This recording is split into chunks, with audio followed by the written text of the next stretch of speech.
Hi, everyone. I'm Kristen Hawkins, President of Students for Life, of American Students for Life Action.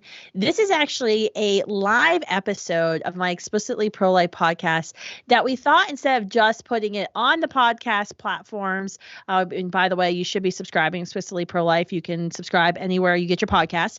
We also wanted to bring it live today because we have some very exciting polling data, abortion polling data that Students for Life just commissioned that we want to share with the world, and especially you all who support Students for Life and the pro-life activists across the country, saving lives and serving women. So the first question we have to address is, why do we need to do polling? We know what the truth is with abortion. It's very, very important for us as a movement to kind of have our finger on the pulse of what this generation and what Americans believe about abortion, how they feel about the terms that are being used, phrases that come up, especially in the political debates and discussions in our country. And it's especially important for us at Students for Life when we think about this generation, Gen Z and Gen Y, and how they're being targeted by the abortion industry, and to know how deep have the lies and the deceit of the abortion lobby kind of gone into the minds of this generation. What do we need to unpack for this generation? What ways do we need to educate them about the truth, the violent reality of abortion, how abortion harms women? And so, one thing that we often hear from the news media that's kind of alluded to from those on the political left is that, this generation, Gen Z and Gen Y, they're totally fine with Roe versus Wade, with the status of abortion in our country. And that's actually not true. This generation, which is 1/3 of our electorate, and this is a key point for us, especially when you're talking with politicians and political leaders about why they need to care about what young people think and know about abortion. 1/3 we're this electorate, we're often kind of told that are okay with our abortion status quo of Roe versus Wade, Doe versus Bolton, which together allow for abortion in all 9 months for any reason. Not saying that in your state abortion is available in all 9 months. But in some states it is, and Roe versus Wade and Doe versus Bolton allow for that reality, that very gruesome reality. And so it's important for us to kind of unpack what this generation, those future voters, those new voters think about abortion policy in the United States. Where do we need to go to educate them about the abortion industry? How do we effectively change hearts and change minds on this issue? So every year for the past 3 or 4 years, Students for Life of America's Dimitri Institute for Pro-Life Advancement commissions a poll in January, before the media starts talking about abortion for the annual pro-life march and the National Pro-Life Summit. We commission a poll, put it out there in the field, asking young people what they think about abortion, what do they know about abortion and our abortion laws. Hans is the founder of Vinea Research. He oversaw this research project for us. Vinea Research was founded in 2013, largely to serve social advocacy and faith-based organizations. Hans has a professional market research company, and actually came from industry leading companies working with groups like Pfizer, Medtronic, and Genentech. He's been working with Students for Life for a few years on a number of projects, actually. Some of them you've heard about, some of them you haven't heard about yet, to really understand the mindset of this generation when it comes to abortion, the leading human rights issue of our day. So, Hans, I'm really excited to have you on today. The other guest we have on is Christie Hamrick, and you all have probably seen Christie in other episodes of Explicitly Pro-Life or other webcasts we've done. She serves as the Chief Media and Policy Strategist with Students for Life America and Students for Life Action. She worked to draft a lot of the polling and research that Hans then commissioned and put out into the field. And she is by far, I would say, the leading pro-life expert in all things chemical abortion policy in our country. If you ever want to have a conversation with Christie, just say the word chemical abortion and stop there, and she will fill in all the blanks. But Christie lives lives, eats, and breathes these abortion policies, what's happening in the news media, how they're covering abortion. And so I definitely wanted to have her on this episode today because I don't think you can find anyone more passionate. She and I both have the same Myers-Briggs. There we go. Yeah, Myers-Briggs score. So if you can imagine the two of us in a room, it's a lot of fun. It's all go, go, go. I think it's a lot of fun, Christy. I don't know, other people may not think it's fun. So, all right. So before we get to Christy and I utter the magic phrase chemical abortion, which we have to talk about because this poll, I think, was one of the first ever to really dig into chemical abortion, which we all know, and I've been talking a lot about in the Explicitly Pro-Life podcast. It is the next wave of the abortion industry, and they've already enacted their post-Roe plans, which is chemical abortion, chemical abortion, chemical abortion. So we have to be talking about that. So Hans, I want to ask you first. We've been doing this research for a number of years. This was the first year your all's team at Vinea had taken the lead on this type of project. What surprised you most from the results of the hundreds of young people that you all interviewed? Sure. So there's a general perception or stereotype that the younger generations are much more liberal and along with that, much more pro-choice. And so, but the other thought was, well, I'm not sure how important a topic this is for them. But when we asked the question about whether or not they want to or should have the ability to vote on abortion in their state, I was really surprised to see that 80% of the Gen Zs and Millennials agreed with that statement or did want that particular right, indicating that it's really important to them and they want to vote on it at the state level. And yeah, I mean, that is huge because especially when you're thinking about as we as pro-life advocates, and I realize there's some pro-choice people probably watching and tuning in, but really this Explicitly Pro-Life is for the pro-life movement. When we're talking with politicians and legislators in our state houses, this is a very important point that the news media and the abortion lobby likes to use this majority of people love Roe, and then we prove every single time that they say they like Roe and then you tell them what Roe is and then they don't like Roe, they just don't know Roe. But then we started asking this question of what do you think about you actually having a right to vote on the abortion policy in your state? And every time we ask this question, Hans, it's significant. I mean, 8 out of 10 of the largest portion of our electorate say that they want a voice and a vote on abortion policy. I mean, every politician needs to hear that, especially as we're having these conversations about why the Supreme Court should reverse Roe and send the decision back to the states. Yeah, I completely agree. And what's interesting is I looked a little bit under the hood of the data, and you see that the pro-life sentiment is a little bit stronger in the Gen Z population than the millennial population, which again is encouraging for the pro-life movement, that the younger generation, again, contrary to a lot of what's put out there, is really trending more pro-life than their older, younger counterparts. So the millennials, I'm sadly one of them. I'm an older millennial though, so we're worse than the Gen Zers. Just a little bit. Okay, just a little bit. Okay. Well, okay, there's hope there. Okay.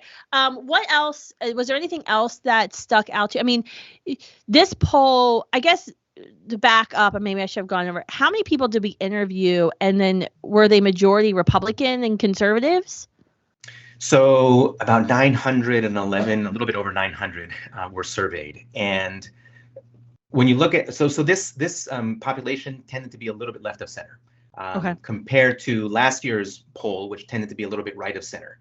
And so one of the questions that I had going in then when I was getting ready to look at the results was, over time you've seen trends that the younger generation is becoming increasingly pro-life. Would we still see that here, even though the population shifted a little bit, or at least the sampling of it did?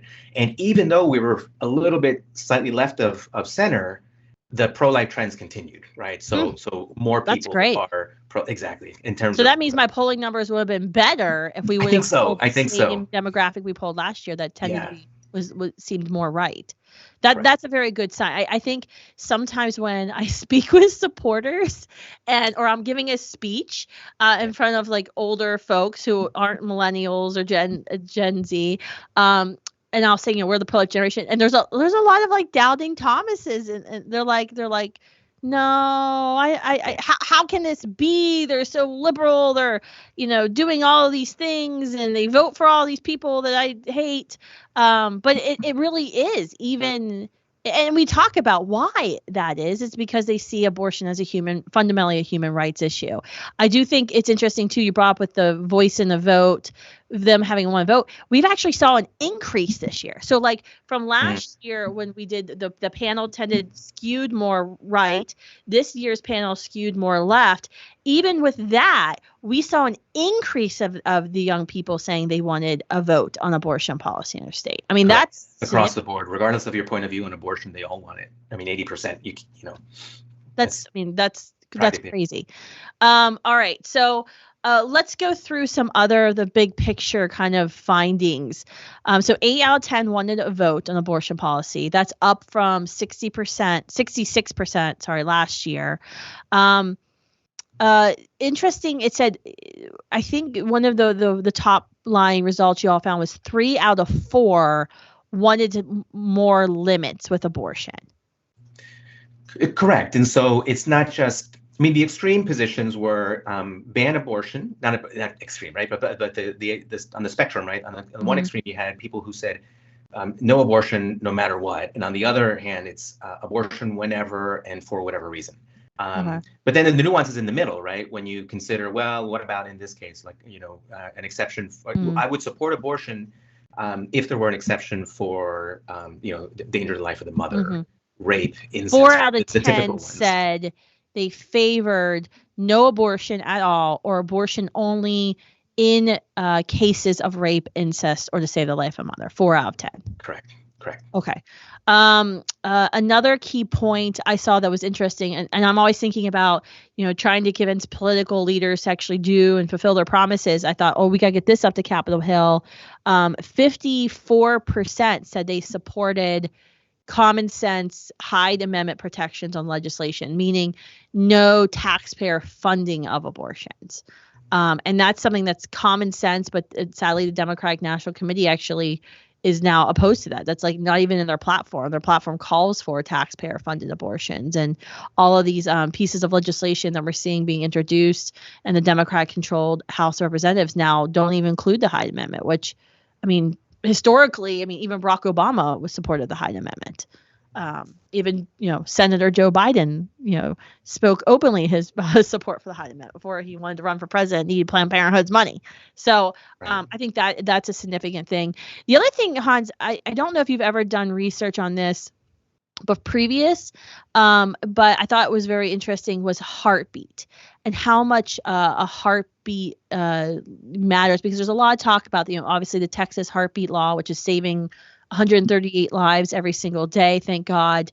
52% said that after a baby's heartbeat is detected, they wanted no abortion at all, or only exceptions made for rape, incest, or to save the mother's life. That was actually an increase from the previous year, which was 47% with the more right-leaning panel, which I thought was significant because you've had a lot of very negative press about, coming out from the left and, all of their worries and, their sex strikes and all this things like women have no rights in Texas because they can't kill their children after the children have a heartbeat. But you saw actually an increase in support for that. Did that take you aback when you saw that? A little bit, because we've done messaging research where we try to look at this heartbeat issue and how do you message to it, and it's hard to message to it. But if you just present this statement in a simple way and you ask them for their opinion on it, they're like, yeah, you know what? When there is a heartbeat, that's a tough point because you're introducing humanity to it, of course. I will say that it's almost like a qualitative assessment, right? It's like saying it's like comparing when does a baby have a heart versus at 20 weeks, at 15 weeks, at 10 weeks, right, in terms of a quantitative assessment. I think about a third of the sample didn't know, because we asked, when does the heart begin to beat? And they don't know, or they think it happens later than it does. And so it's nice to have this more qualitative assessment of the heartbeat, right? That speaks to humanity, because humanity is actually kind of hard to quantify outside of something like conception, right? Which is like a specific point in time. Everything else is more qualitative. And so I think the heart speaks to the heart, right? And so that's certainly something that will move people's minds, change people's minds. Yeah, I mean, I think it's. I mean, this is why I've been very supportive recently of, and Students for Life Action, our C4 501c4 sister organization. We've been, lobbying for passage of heartbeat bills in states, because I think it's a not only can these bills, if they're enacted, like in Texas, save a very large percentage of children, much higher than, for example, like a 15-week abortion ban, which will only save, a few hundred, depending on the state. I mean, it's a very small percentage of abortions are committed at 15 weeks or beyond. So you save a much larger numbers of children, but it also, the discussion around the heartbeat legislation is a remarkable educational tool. I think very much like the partial birth abortion debate our country had, where it really showed the gruesomeness of the abortion, where the heartbeat legislation educates every single person about when a child's heart begins to beat. I mean, that's why the abortion lobby is trying to call it fetal cardiac pole activity now. They don't even want to use the word heartbeat because they know, if we show everyone in America the humanity of the child, they instantly begin to lose. One more question, one more finding and kind of feedback from you that I thought was interesting was we asked millennials and Gen Z how they felt about Roe. We always ask this question, do you support Roe versus Wade? It was about dead heat. 50% said support, 50% said they oppose. But then in one line, we said, did you know Roe versus Wade in its companion case, Doe versus Bowen, allows for abortion all 9 months for whatever reason, sometimes with taxpayer funding? Re-asked the exact same dang question and instantly saw a 10% shift to the pro-life movement, where you had then 6 and 10, 60% of this more left-leaning panel of young people. Well, the third of our electorate, I'll just keep saying that over and over again. Kristi's getting so happy because I'm getting that in there. But a third of the electorate, they all like Roe. What I mean, that's a counter to like everything we're hearing from the mainstream media. Was that a surprise to you when you saw that? Right. So I think the numbers were 60% support Roe at the moment, 40% oppose, and then that 40%, the 40% jumped to 50%. Okay. Once you actually showed them a little bit of information. And I don't think that was surprising at all to me, just because one observation here and one observation in other research we do in this area is when you start informing people, when you start educating them on whatever it is that you're asking about, right? So in this case, Roe v. Wade, minds start to change, right? So what we did is we asked, first of all, where do you stand on Roe v. Wade? Do you support or oppose it? Then we asked them, okay, well, now do you support or oppose the components of Roe v. Wade? And that's when we got into, the mother changing her mind because of she thought the baby might have same-sex attraction or had transgender tendencies or didn't like the sex of the baby. That kind of thing. Minds change, right? So 2/3 of people actually didn't, oppose abortion for sex selection, basically, or because of, not wanting a baby that was same-sex attracted and things like that, which 2/3 is a pretty significant number. And so, again, we're educating them on Roe v. Wade. Almost 6 in 10 oppose the part of it where Roe v. Wade allows abortion all 9 months of the pregnancy. And so when you start to just really simply educate them, it starts to change perspectives. And this is where especially you see a little bit more movement with the Gen Z population. Do you have those stats? I don't have them offhand. Can you go through those stats? I'm going off script here. I don't have it in my notes, but do you have the stats where we asked individually, do you oppose abortion if the child is I think we said same-sex attracted or gay? Do you oppose abortion if the child has Down syndrome? We asked like very specific. We did. And I actually think that was a pretty educational moment, because even if they would say, I actually think about, can we actually change the minds of those who take the poll after they take the poll, because they had to then put on paper that they were okay with discrimination, or I guess the computer, because they were doing this poll on the computer, but they had to like select the button that they were okay with discrimination. Like, I wonder how that's set up. Right. Yeah. So if knowing that Roe v. Wade allows abortions to be performed if the mother doesn't like the sex of the baby, that's the 67% that I mentioned before, 2/3. Okay. Abortions committed if the mother fears that her child might be same-sex attracted or transgendered, 66%. Pretty significant. 66 to support abortion? Opposed abortion. Opposed. Yeah. When you point out that it ends at the disproportionate number of minority lives, that's also 60%, right? So pretty significant. And then I mentioned the 9-month that allows abortions to be performed all 9 months of pregnancy up until the moment of birth. 58% oppose it in that awesome. circumstance.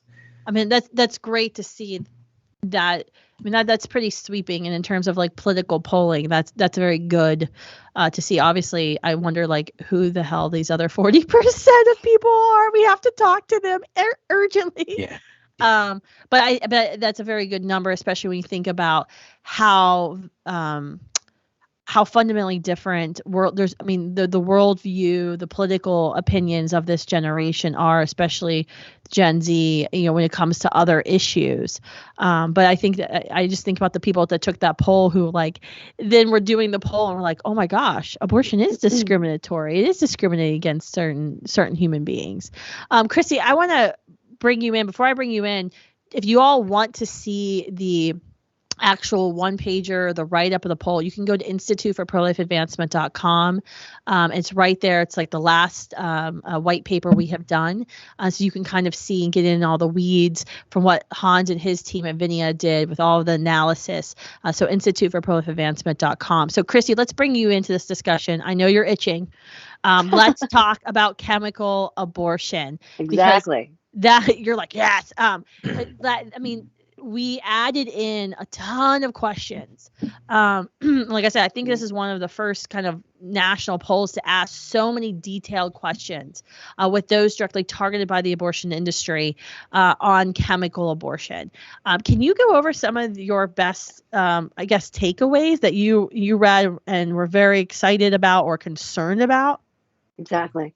Well, to put this all in context, we all know that the Dobbs v. Jackson case before the Supreme Court has the potential to either overturn Roe or to radically change the legal framework in which abortion operates in the U.S. Because as we've talked about, Roe and Doe allow abortion through all 9 months of pregnancy. And we're even debating things like infanticide and born alive bills, which is ridiculous because if you're not opposed to infanticide, I don't know what bothers you.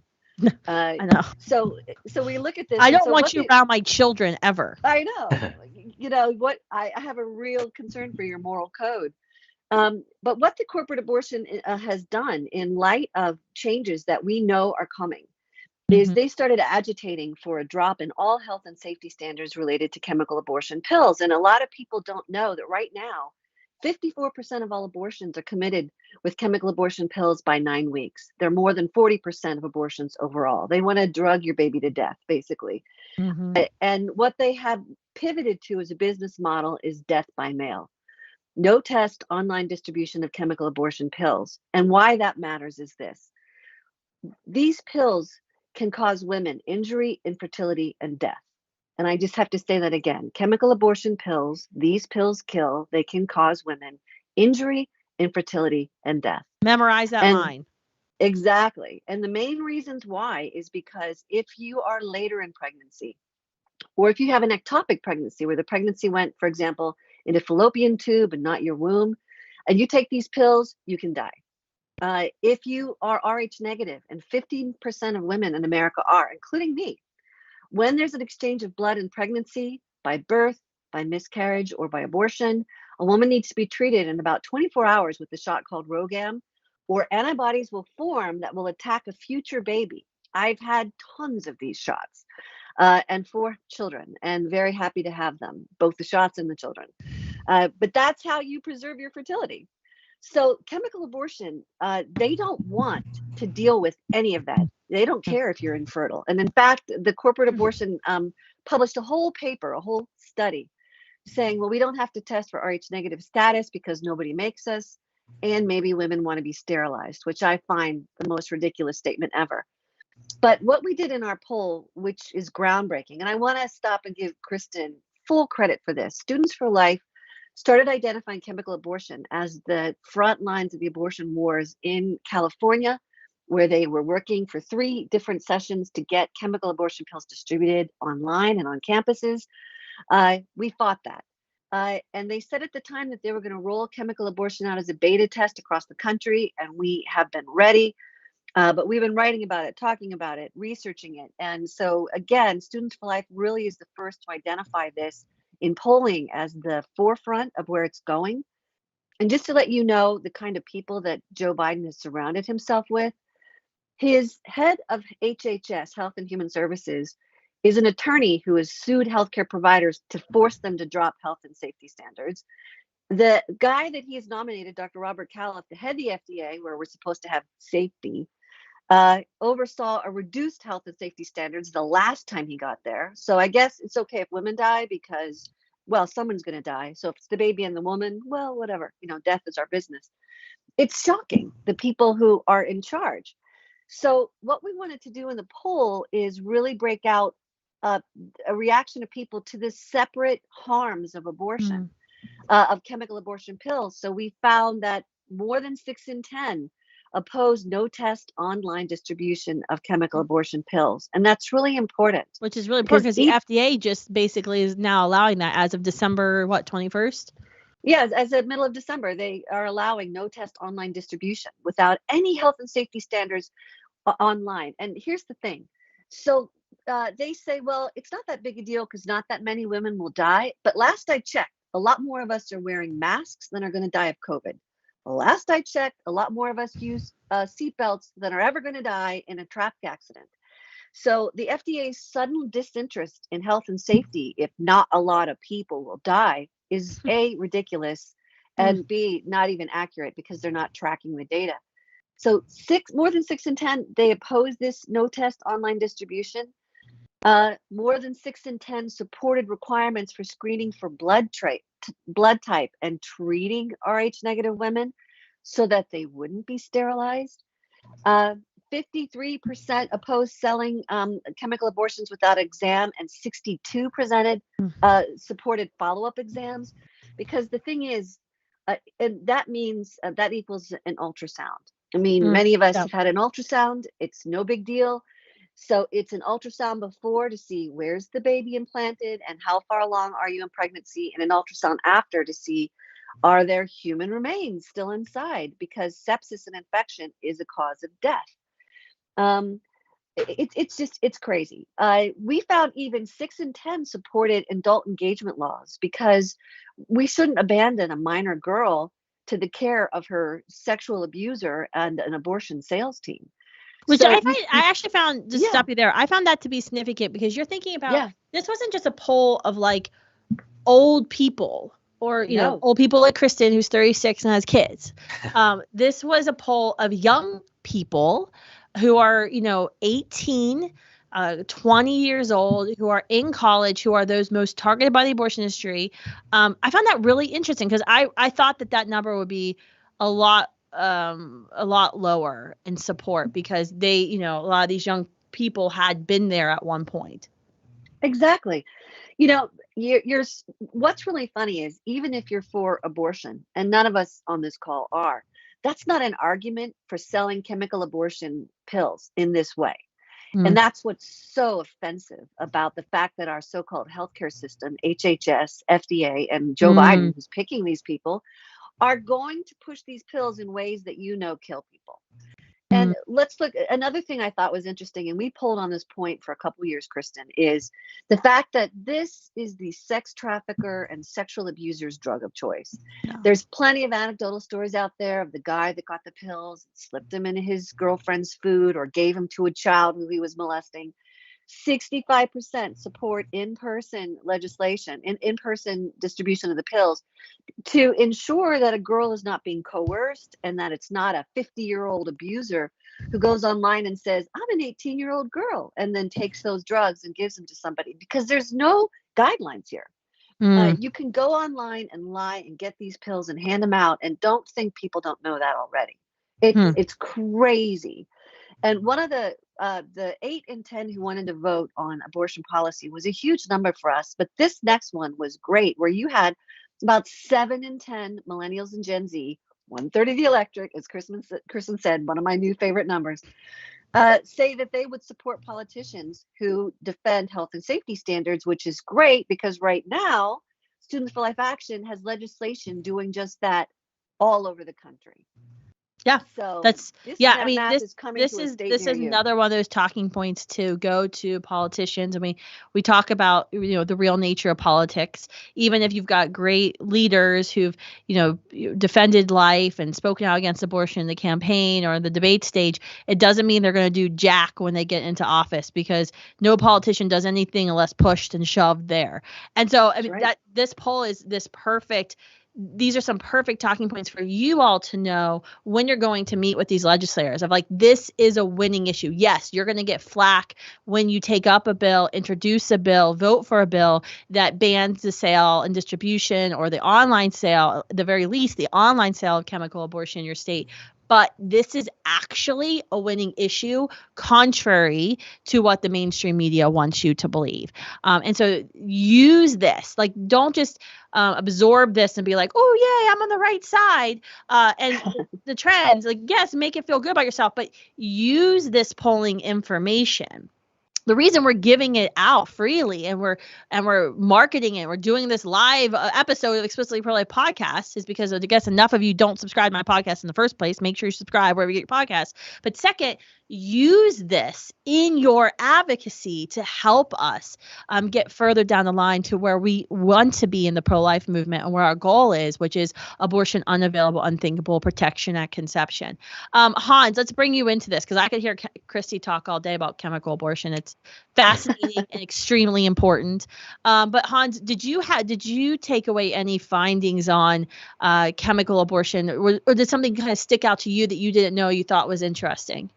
That last data point that Christy mentioned, that nearly 70% are more likely to vote for a candidate who supports requiring in-person care and testing before and after the abortion pill was a bit shocking and surprising. I didn't expect it to be that high. I expected the majority to maybe feel that way, given what I'd seen before. But then that was pretty significant because that's pro-choice people too. Those are Exactly. If 50% of the poll said they supported Roe, 50% didn't support Roe after they found out what Roe is. That means you have 20% of people who still support Roe versus Wade coming over and saying, but we think that there should be in-person medical care and testing before and after these dangerous pills are administered. These are pro-choice people. They lean slightly left, and this was a pretty impressive number and statistic. Mm-hmm. But it's consistent with what we saw in the Roe v. Wade part of the survey, right?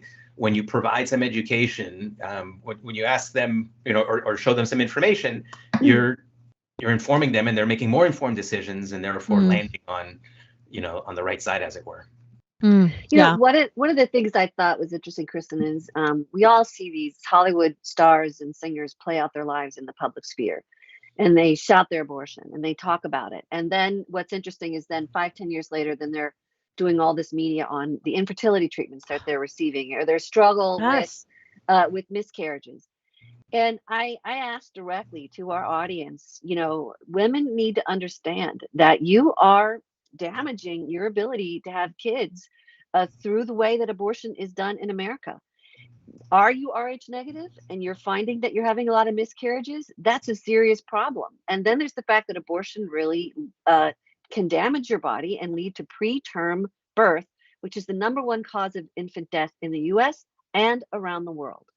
And they don't say that. And what's really interesting is we pretend that abortion is a simple thing to do to a woman's body, interrupting this natural, beautiful thing without consequences. And what is true is there are consequences. And we don't talk about that. And frankly, chemical abortion creates some of the worst problems. But the damage to a woman's body through surgical abortion, severe, and it's undiscussed. Yeah, I found that to me, if we're going around the table talking about what we found interesting in the findings, that to me was so interesting was that question about infertility was the highest of, when you understand and even these pro-choice Roe versus Wade supporting young people, liberal-leaning young people will say, yeah, there's something wrong if this is a drug that can harm your future infertility. And you're absolutely right, Kristi. I mean, every week there's an Entertainment Weekly or whatever those insider Hollywood shows talking about an actress who dealt with miscarriage or infertility, and there's never this question of why. Why is there these epidemic levels of infertility in our country? Well, you have epidemic levels of STD infections in our country. Chlamydia, which leads to infection in the uterus and leads to infertility. You have abortion, and like we don't have these backup conversations. I often hear from left activists on campuses. Well, if you're so pro-life, you would support more healthcare spending and basically free, socialized, crappy healthcare for all, because women, especially Black women, they have high rates of preterm birth and complications with their birth, complications with their child. And I'm like, well, okay, yeah. Absolutely, we need to have a serious conversation about that. But let's back it up. Why do we see these huge levels of preterm birth? Why are we seeing these miscarriage and infertility rates? And no one wants to actually address the problem. But the reality is your decisions, your actions you take always have consequences. And these are consequences of sex with multiple partners, sex with not in a committed relationship when you're not ready to procreate, and abortion. And I'm sorry to be the bearer of bad news, but that's the reality. I'm being a little bit of a mom. I'll stop talking. I have a 13-year-old. He gets to hear all this stuff all the time now from me. So, one thing I definitely want to hit on, if you want this information, we want you to have it, we want you to take it and use it, go to the Institute for Pro-Life Advancement. I think it's .com.org. Hopefully, dear God, I hope it's both. I hope we own both. I think we do. But you can get the white paper where it has all of the breakdown that Kristi and Hans have kind of gone through in detail. Use it in your ministry, use it in your advocacy, your lobbying work. Go to studentslifeaction.org, sign up to volunteer with our C4 educational organization, because we are trying to work with state legislators in every state. We have a 50-state plan. We don't talk about it enough, but we are having conversations with legislators in state houses across the country as we prepare for a post-Roe America. And the conversation is about chemical abortion. How do we protect women from this predatory abortion industry? How do we protect all lives from conception, and pass laws? So, sign up to volunteer with Students for Life Action. You never know when you're going to get an email or text message from us telling us to go to State House. Get ready. It's coming, especially in June. Right now, we're working with more than 20 states to get laws introduced and passed and signed into law this legislative session. So make sure you do that as well. And make sure you follow the Students for Life of America, studentsforlife.org, our blog. We're constantly talking about chemical abortions, what's happening on campuses, and we'll be talking more about additional research that our Institute for Pro-Life Advancement will be putting out there. Also, check out the new studentsforlife.org's website. We have a beautiful, beautiful map that may have caused my staff to have like a lot of gray hair in December, but it's gorgeous. I'd love to hear your thoughts on it. But thank you guys for tuning in today to this live episode of the Explicitly Pro-Life podcast. Like I said, make sure you subscribe anywhere you get your podcasts. Share this episode with every pro-life advocate you know. Look into Hans, your excellent work at Vinea Research. I'm sure we'll be working together a lot more in the coming weeks and months and years. And hopefully, if your organization's looking for a well-respected research firm, that you'll look into Hans, because he and his team are amazing and just excellent to work with. So thank you all for joining me today. Thanks, Kristi, for being on. Thanks, Hans. And we'll see you all in the next episode of Explicitly Pro-Life.